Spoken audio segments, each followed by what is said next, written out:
Buenas, ¿qué tal? Espero que estén bien.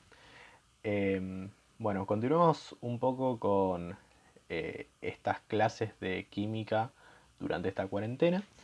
Em, Vamos a arrancar hoy con la última parte o algo un poco que es relacionado con la última parte de lo que vimos la clase pasada, que es el tema de la geometría molecular. Este es el ejemplo que más consultas tuvo del ejercicio que había para hacer de la guía, que es iodo flúor 5. Bien, ERA efectivamente es el más complejo de, de este ejercicio, así que si el que tuvieron problemas es este, están bastante bien. La idea de este ítem en particular, de esta molécula en particular, es poder pensar y extrapolar un poco ante una molécula que se plantea diferente a los ejemplos que vimos. Nosotros en la clase pasada vimos los ejemplos más fundamentales para realizar la geometría. El tetraedro, la bipirámide de base triangular y el octaedro, ¿bien?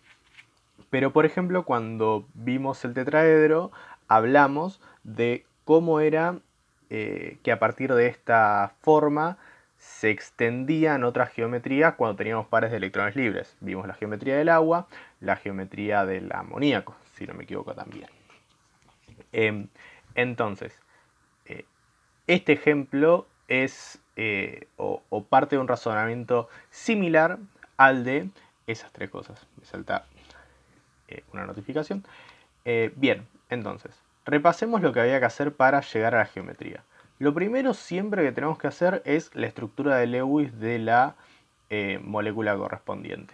Ya de entrada la estructura de Lewis de esta molécula no es trivial, es relativamente complicada y sería lo siguiente.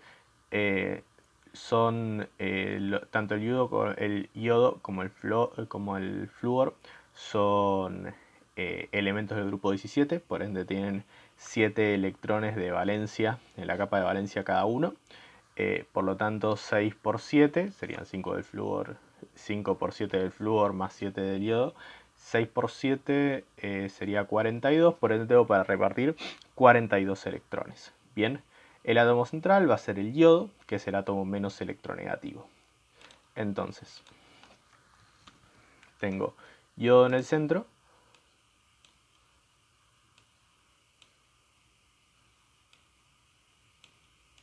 Y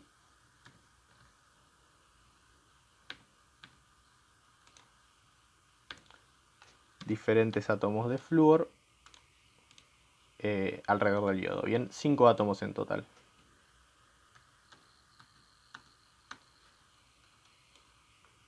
Uno, dos, tres, 4,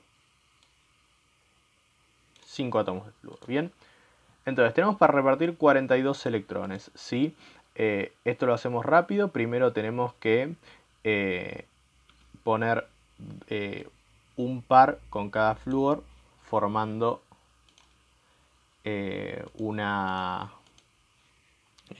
formando un enlace covalente. Entonces tenemos uno acá, otro acá, otro acá, otro acá y otro acá.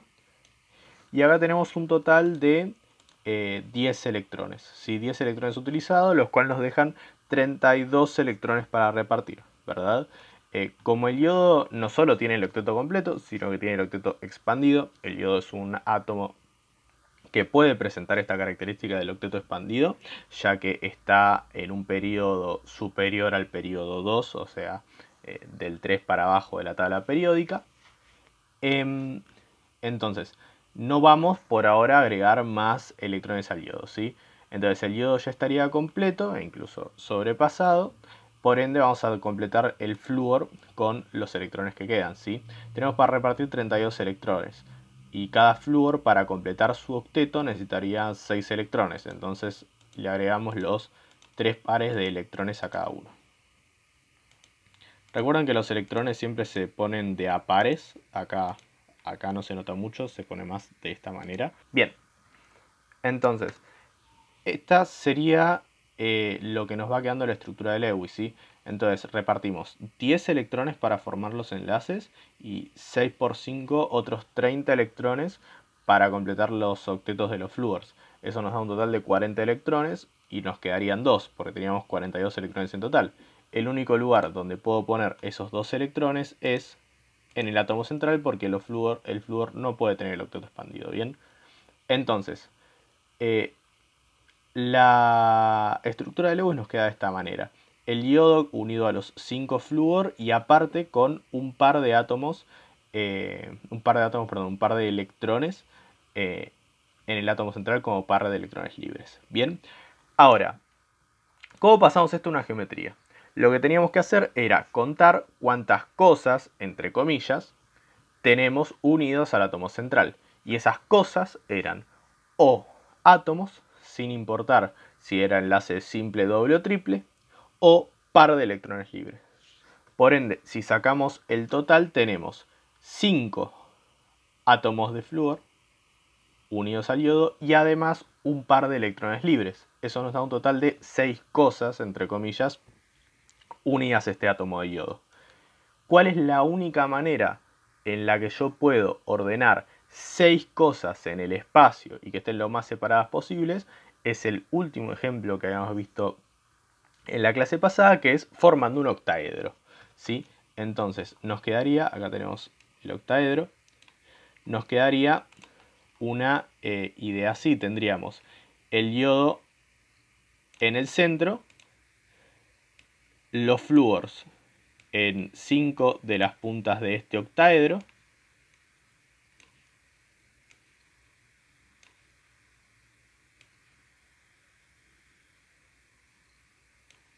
y el par de electrones libres en la punta que nos falta, ¿sí? De esta manera. Entonces, vamos a sacar esto para verlo sin tantas interrupciones, ¿sí? Entonces, tendríamos acá los enlaces covalentes. Recuerden que los enlaces covalentes son técnicamente son siempre iguales entre átomos iguales, o sea, todos los enlaces yodo-flúor son iguales en una misma molécula. Pero bueno, podríamos decir que por un tema de perspectiva, entre comillas, nos queda de esta manera. Y aparte tenemos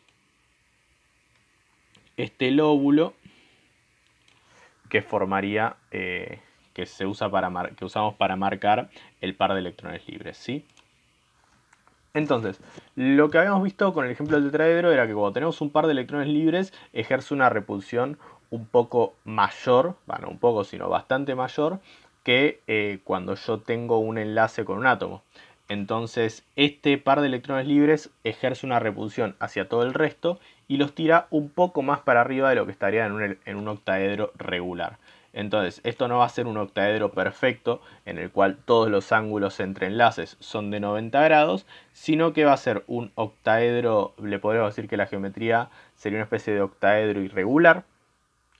Pero si miramos solo la parte de los átomos, lo que nos damos cuenta es que lo que forman es una pirámide. Fíjense, sería la parte, digamos, sería el octaedro cortado a la mitad, ¿verdad? Lo que forman entre ellos es una pirámide. Vamos a tratar de dibujarlo un poco. Vemos cómo nos quedaría formada una pirámide de base cuadrada común y corriente, ¿sí? Esta geometría tiene el nombre efectivamente de pirámide de base cuadrada. Si ustedes llegaban hasta la parte en la cual ponían digamos, las 6 cosas en las puntas de un octaedro, ya está muy bien el ejercicio. La idea del ejercicio era darse cuenta que sin importar que yo tengo átomos o pares de electrones libres, la manera en la que se acomodan es un octaedro. Si llegaban a acordarse que un par de electrones ejerce una repulsión mayor y por ende esto no formaría un octaedro regular, sino que sería algo más irregular, con ángulos más chicos que 90 grados, como es en el caso del octaedro, todavía mejor, ¿sí? Entonces, lo importante es recordar, 6 cosas solo las puedo ubicar en la punta de un octaedro. Pero si esas cosas son pares, alguna es un par de electrones libres, la repulsión que ejercen es mayor y va a dar lugar a algún tipo de estructura un poco más deformada, un poco más irregular, ¿sí? Es lo que vimos en el caso del tetraedro cuando hacíamos la geometría del agua. Bien, es literalmente lo mismo, el mismo razonamiento, ¿sí? Entonces el ángulo acá entre enlaces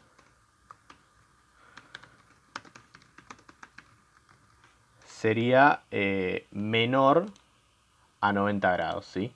O sea, lo único que podemos decir es que es menor que 90 grados. Al igual que cuando el tetraedro era irregular y teníamos un par de electrones libres, lo único que podíamos decir es que era más chico que 109,5 grados, que son los ángulos del tetraedro regular.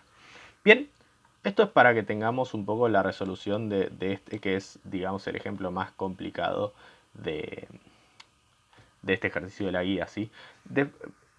Después se pueden hacer más moléculas con diferentes variaciones entre cuántos pares de electrones y cuántos átomos tengo, y eso da lugar a estructuras que adquieren nombres extraños. Una que se llama estructura de sube y baja, que es cuando tengo tres pares de electrones y dos átomos.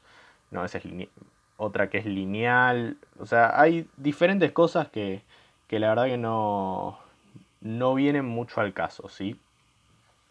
Lo importante es recordar esto. 6 cosas, puntas de un octaedro, y ese octaedro se va a modificar, o sea, va a ser regular o no regular, dependiendo de si tengo pares de electrones libres o no. Eso es lo que tiene que quedar claro de este ejercicio, ¿sí?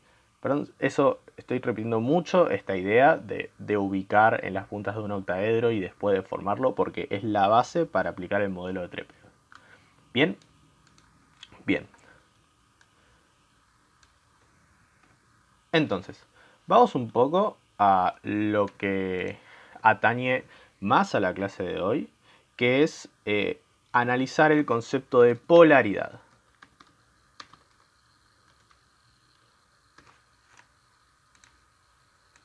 Bien, ¿qué es la polaridad? La polaridad se genera cuando yo tengo una diferencia de electronegatividad entre los átomos de un enlace covalente.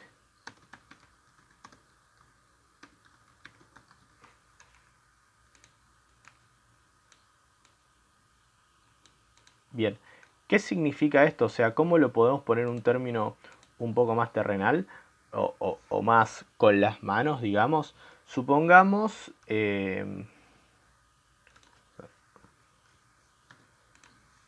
un caso como esta molécula. HF, ácido fluorhídrico. Más adelante vamos a ver ácidos y este tipo de ácidos van a tener bastante protagonismo. Es una molécula muy característica de los halógenos, del grupo 17, ¿sí? Entonces, la estructura de Lewis de esta molécula sería...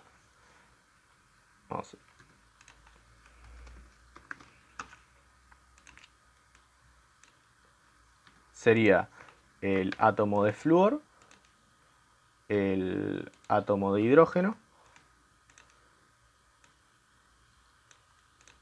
unidos por un enlace covalente, y después 6 electrones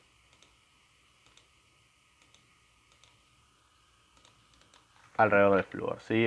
Si hicimos la cuenta nos daba 8 electrones en total, uno del hidrógeno, 7 del flúor. De vuelta, al igual que la clase pasada, esto lo estoy haciendo rápido porque doy por sabido que sabemos hacer estructuras de Lewis, ¿sí? Bien, ahora, ¿qué pasa? El flúor es, y lo dijimos varias veces, el átomo más electronegativo de la tabla periódica. Por afano.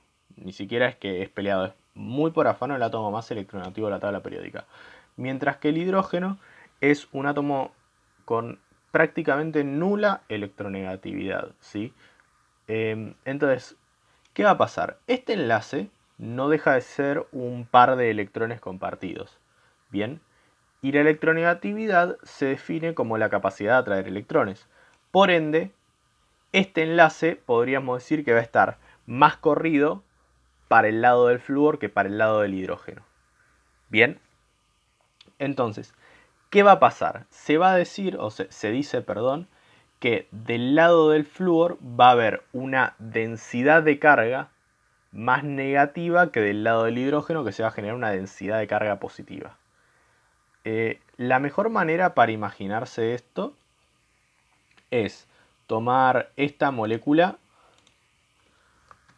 o sea, imaginarse esta molécula, perdón, como simplemente los dos átomos que de alguna manera están unidos y que todos los electrones están alrededor de estos dos átomos, que efectivamente es así, las moléculas tienen su propia nube electrónica. Cuando arrancamos a hacer las estructuras de Lewis, hablamos de que a la hora de formar la molécula, primero todos tiran sus electrones, entre muchas comillas, tiran sus electrones a un, digamos, a un pozo común y después se reparte desde cero, se baraja y se da de nuevo. Los electrones pasan a ser de la molécula, ya no son tan del átomo, ¿sí? No son de cada átomo por separado, sino que pasan a ser electrones de la molécula. Entonces, ¿qué pasaría con estos electrones que estarían dando vueltas alrededor de esta molécula? Bueno, notaríamos que los electrones tienden a estar más del lado del flúor que del lado del hidrógeno, porque el flúor es más electronegativo, los atrae más, ¿sí? Si los electrones están dando vueltas, yo tengo más probabilidad de hallar un electrón del lado del flúor que del lado del hidrógeno. Eso lo que va a generar, eso se marca con gráficos de este estilo, lo que va a generar es que yo tengo una densidad electrónica más grande del lado del flúor que del lado del hidrógeno, ¿sí? Esto sería como si yo quisiera representar la nube de electrones. La nube de electrones no sería completamente uniforme, sino que estaría deformada para el lado del flúor. Entonces lo que se dice es que tiene una densidad de carga, se representa con esta letra griega, vamos a hacerlo más chiquito si se puede. Acá tendríamos una densidad de carga negativa, mientras que de este lado tendríamos una densidad de carga positiva. ¿Sí? Esta es la letra griega sigma, si no me equivoco. Nada, se usa para representar densidad normalmente. ¿Sí? Entonces, densidad de carga negativa del lado del átomo más electronegativo, densidad de carga positiva del lado del átomo menos electronegativo. Esto efectivamente es la polaridad. Tengo dos polos dentro de la molécula, un polo más positivo que el otro. ¿Esto quiere decir que la molécula, por ejemplo, pasa a ser un ion cargado? No, esta molécula sigue siendo neutra, ¿sí? Lo que tengo es que si yo miro dentro de la molécula, veo que por más que sea neutra, la distribución de la carga no es uniforme. Si nos ponemos a pensar, si yo llevo esta polaridad, esta diferencia de electronegatividad al mayor de los extremos, lo que tendría es un enlace iónico, que es un enlace entre un metal y un no metal, entre un elemento muy electropositivo, o sea, nada electronegativo como son metales, con elementos electronegativos como son los no metales, ¿sí? Todo esto hablando de tendencias generales. Acá tenemos, por ejemplo, un no metal que no es nada electronegativo. Bien, entonces, repasamos. Tengo el enlace. Cuando yo veo que hay una diferencia de electronegatividad, los electrones tienden a estar más sobre el átomo más electronegativo que sobre el otro átomo. Y por ende, sobre el átomo más electronegativo se genera una densidad de carga negativa.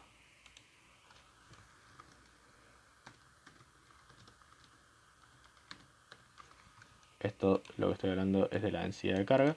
Una densidad de carga negativa, mientras que del otro se genera una densidad de carga positiva. y la molécula no deja de ser neutra o de mantener su carga, la carga que sea que tenga, por esto. ¿Sí? Bien. Entonces, ¿qué pasa cuando yo tengo una densidad de carga negativa y una densidad de carga positiva? Se genera una polaridad en el enlace. Esto se grafica con algo llamado momento dipolar. Bien.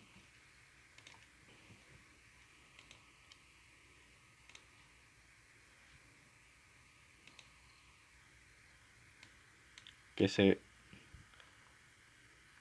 grafica con un vector de esta manera que apunta del más negativo de la densidad de carga negativa a la densidad de carga positiva, y esto se llama momento dipolar.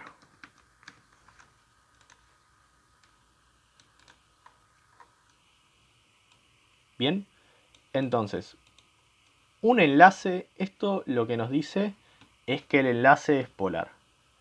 Bien, entonces, si un enlace presenta estas características de presentar un átomo más electronegativo que el otro, voy a tener una densidad de carga negativa, una densidad de carga positiva, y va a haber un momento dipolar en ese enlace.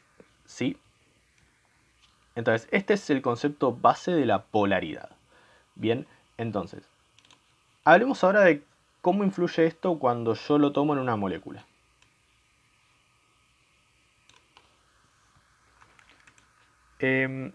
Fijémonos, por ejemplo, dos moléculas diferentes, ¿sí?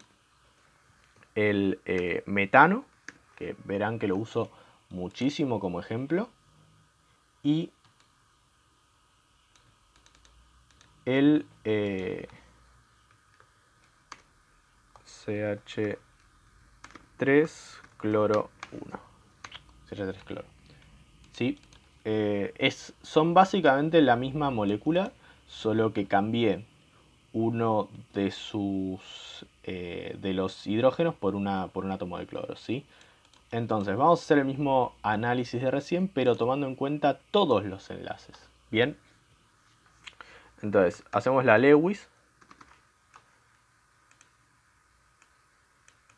y nosotros sabemos, bueno, que la Lewis ya a esta altura casi de memoria: carbono, hidrógeno,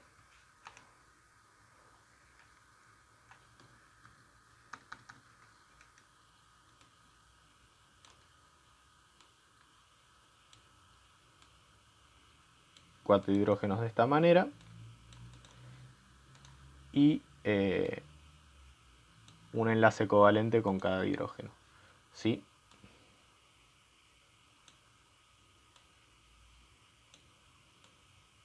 Bien, y cuando hablamos de la geometría, también es una de las geometrías principales, lo dije en el video pasado. Este era el ejemplo de molécula con geometría tetraédrica, ¿verdad? Entonces tendríamos el carbono en el centro y los hidrógenos en las puntas de un tetraedro.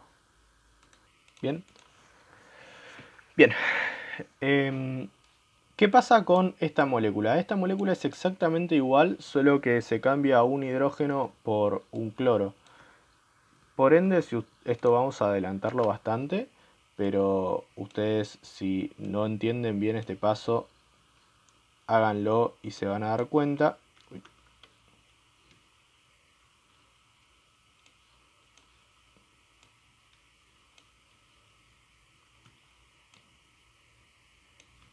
Háganlo y se van a dar cuenta.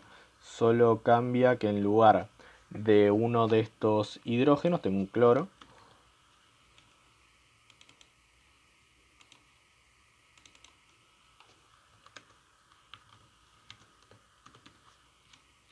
Y eso implica, bueno, más electrones, que lo único que cambia es que los agrego en el mismo cloro.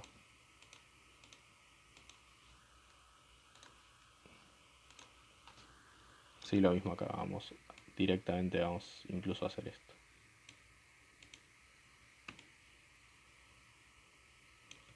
Bien, esta sería la Lewis y la geometría de cada una de estas cosas, ¿sí? ¿Qué pasa en esta molécula que no pasa en esta? Bien, Entre el carbono y el hidrógeno, si bien en las tablas periódicas, y si ustedes lo googlean también van a encontrar que la electronegatividad no es exactamente la misma, sino que el carbono es más electronegativo que el hidrógeno, son dos átomos que son prácticamente no electronegativos, ¿sí? Entonces no vamos a hablar de que haya una diferencia de electronegatividad en esta molécula. Bien, entonces, perdón, en estos enlaces. Entonces, entre estos enlaces de carbono e hidrógeno no hay ninguna diferencia de electronegatividad, por ende no se presenta un fenómeno de polaridad, no hay densidad de carga, no hay nada, y por ende ninguno de los enlaces es polar, ¿sí? Entonces esto tiene ningún enlace es polar, y esto implica directamente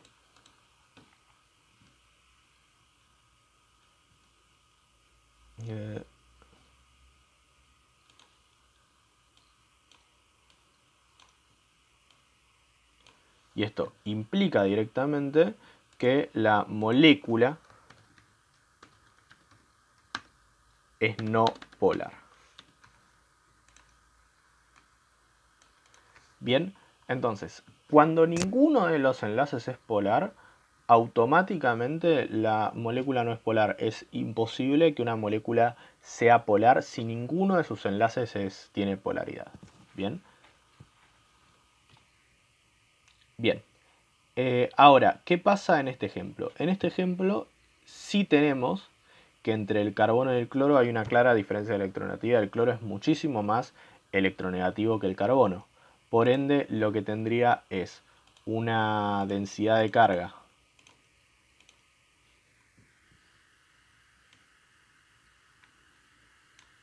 negativa del lado del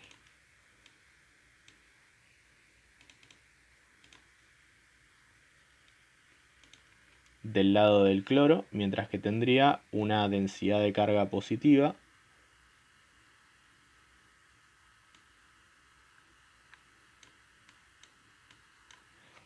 del lado del carbono, ¿sí? Solo estoy considerando con respecto a este enlace, ¿sí? Estas densidades las estoy refiriendo a este enlace. Bien, entonces yo tengo que entre este carbono y este cloro se va a generar efectivamente un momento dipolar, que recordemos que se apunta del más positivo, es un vector que se apunta del más positivo al más negativo. Entonces tengo un un enlace que es polar, que presenta un momento dipolar en una molécula, y todo el resto de los enlaces no generan ningún tipo de polaridad, ¿bien? Entonces, yo no tengo nada en estos enlaces, y en este enlace tengo un momento dipolar. Eso hace que toda la molécula, si yo sumara el total de todo lo que se presenta, que toda la molécula presenta una polaridad hacia el cloro, ¿sí? O sea, tengo un enlace que es polar y los otros que no son polares, por ende no generan absolutamente nada. Entonces tengo nada más algo, me queda algo, para pensarlo mal y pronto, ¿sí? Entonces tengo tengo tres enlaces que no son polares, un enlace polar, eso hace que automáticamente esta molécula sea polar. Bien.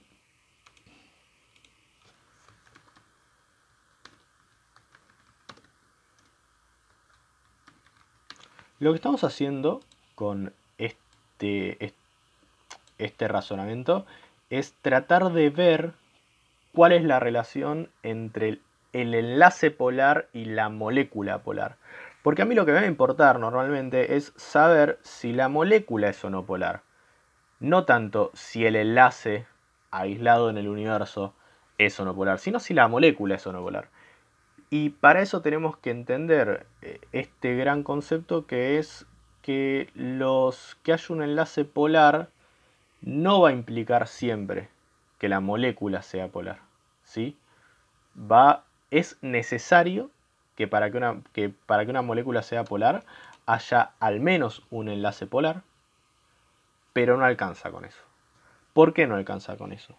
Vamos a llevar este ejemplo al extremo. Este ejemplo al extremo sería esta molécula, ¿verdad?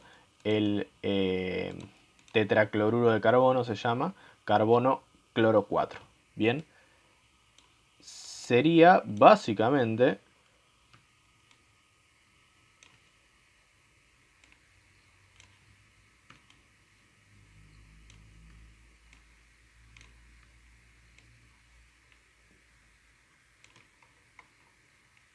esto de vuelta, solo que ahora tengo en lugar de 4 hidrógenos 4 cloros. Entonces voy a tener un cloro acá, otro acá y otro acá.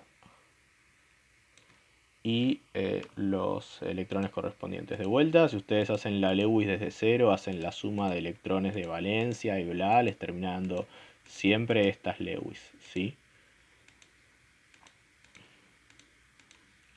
Bien, la molécula, la geometría sigue manteniendo tetraédrica, porque recordemos que en el modelo TREPEV no me importa, la única diferencia es entre si estoy enlazado a una molécula, a un átomo, perdón, o si tengo un par de electrones libres, pero después no me importa qué átomo es ese, ni qué tipo de enlace tiene.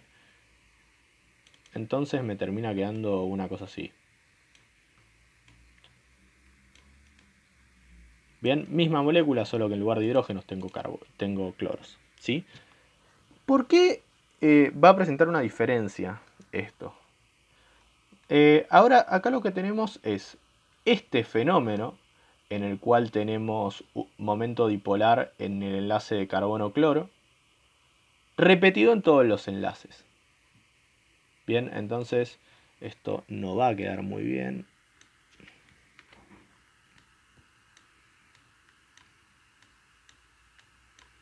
Tengo los momentos dipolares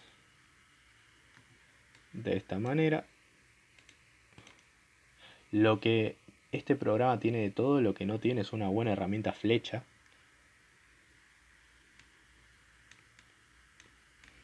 Entonces tendría todos momentos dipolares de esta manera, ¿sí?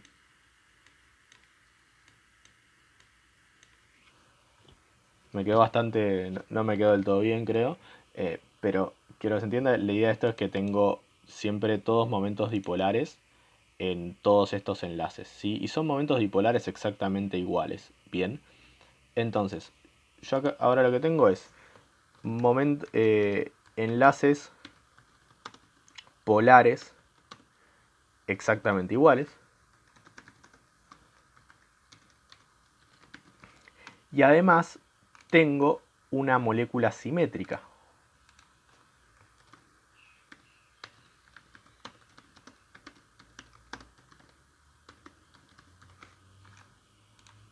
Las moléculas con forma simétrica son estas moléculas regulares, ¿sí? El tetraedro regular, el octaedro regular, la pirámide con base triangular, o sea, las que no tienen un par de electrones libres que deformen toda esta forma, ¿sí?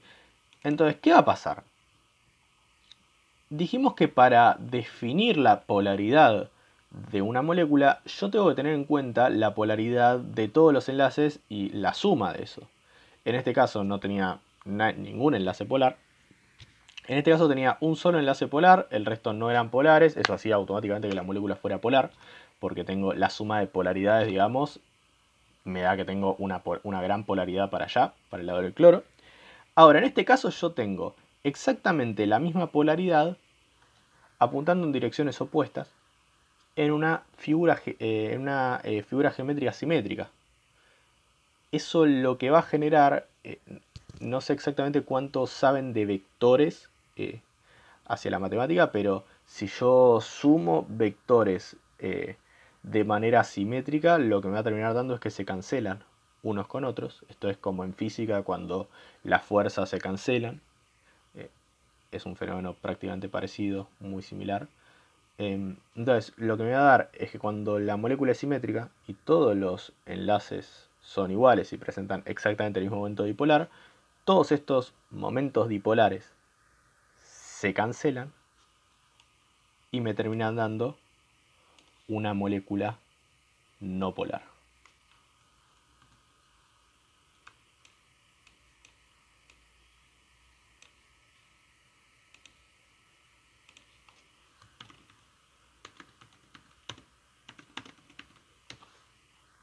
Esto es porque se cancelan los momentos dipolares.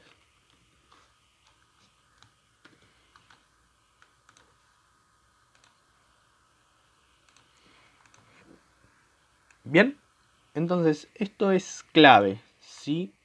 Tenemos 3 ejemplos súper importantes, que implican un razonamiento súper importante, que es cómo pasar de la polaridad del enlace a la polaridad de la molécula. Bien, entonces, si ninguno de los enlaces es polar, automáticamente yo sé que la molécula no es polar. Es imposible que la molécula adquiera algún tipo de polaridad si ningún enlace es polar. Por otro lado, si yo tengo un enlace polar y el resto no son polares, la molécula va a ser polar, la molécula adquiere una polaridad. Bien. Ahora, si todos los enlaces son polares y están dentro de una molécula con forma simétrica de un tetraedro perfecto, el tetraedro va a ser normalmente el mayor de los ejemplos, voy a tener que se cancelan estos momentos dipolares y por ende me van a dar por resultado una molécula no polar. Bien, entonces que haya enlaces polares no me garantiza que la molécula sea polar. Esta es la gran moraleja, si se quiere, la gran frase que tiene que quedar de acá, que es: enlaces polares no implican molécula polar. Bien, ¿es necesario? Sí, yo no puedo tener una molécula polar sin que haya algún enlace polar. Pero que el enlace sea polar, que tenga algún enlace polar, no significa que la molécula sea polar. Ahí es donde entra la geometría. Por eso explicamos la geometría molecular en el video pasado. Porque vamos a esto. Vamos a aplicar la geometría molecular para saber si la molécula es polar o no. ¿Cuál es el ejemplo más súper simple de esto? De este ejemplo en el cual tenemos momentos dipolares cancelándose. La molécula de vuelta de dióxido de carbono. Esta molécula que la usamos ya de ejemplo para todo, creo, a esta altura. Que la Lewis es el carbono. Tenemos los 2 oxígenos. Bien, un enlace doble con cada oxígeno. Y 2 pares de electrones también en cada oxígeno, ¿sí? Bien. ¿Por qué esto es un ejemplo similar al que había antes? Por lo siguiente. Primero, la geometría de esto es lineal. Lo vimos, es un ejemplo del video pasado. Hacer la geometría de esto es hacer literalmente la misma estructura. Por eso ni siquiera me molesto, ni siquiera me voy a molestar en hacerla. Esto tiene una estructura lineal, ¿sí? Están los 2 oxígenos sobre una misma línea. Tiene un ángulo de 180 grados. Lo vimos en el video pasado. Ahora, ¿qué pasa? Yo acá tengo de vuelta, si me pongo a analizar los enlaces, en este enlace tengo un momento dipolar muy marcado para allá, porque el oxígeno es claramente mucho más electronegativo que el carbono.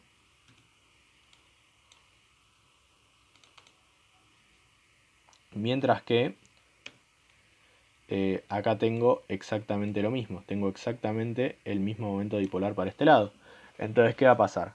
Se cancelan estos 2 momentos dipolares, uno con el otro. Esto es mucho más gráfico, porque acá veo claramente cómo uno tira para un lado, el otro tira exactamente para lo mismo, con la misma fuerza para el otro lado, y eso da como resultado que las cosas no se mueven. Si yo tiro de una soga con la misma fuerza para un lado, de otra soga con la misma fuerza para el otro, no veo ningún movimiento.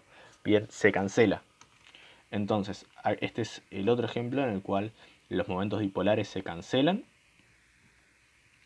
y me da como resultado una molécula no polar. Exactamente el mismo razonamiento, pero una molécula mucho más simple. Bien, entonces lo que quiero que quede grabado de este video, ahora en la próxima clase vamos a hablar de por qué hablamos de la polaridad de las moléculas, qué cambia con una molécula polar o no polar, pero tenemos que tener bien en claro cómo pensar, cómo llegar a pensar que una molécula es polar o no polar. Entonces, tengo que ver la polaridad de los enlaces, someterlos a la geometría y a partir de ahí definir si es polar o no polar, ¿sí? Bien, eso va a ser todo por este video. Espero que lo hayan podido seguir. Es un video bastante más conciso, quizás, si bien en tiempo no me quedó mucho más chico, pero es bastante más conciso que el video anterior. Así que nada, vean en el video, en la clase siguiente, cómo aplicamos esto para lo que nos interesa llegar, que es por qué, en qué influye que una molécula sea polar o no polar. Bien, hasta la próxima.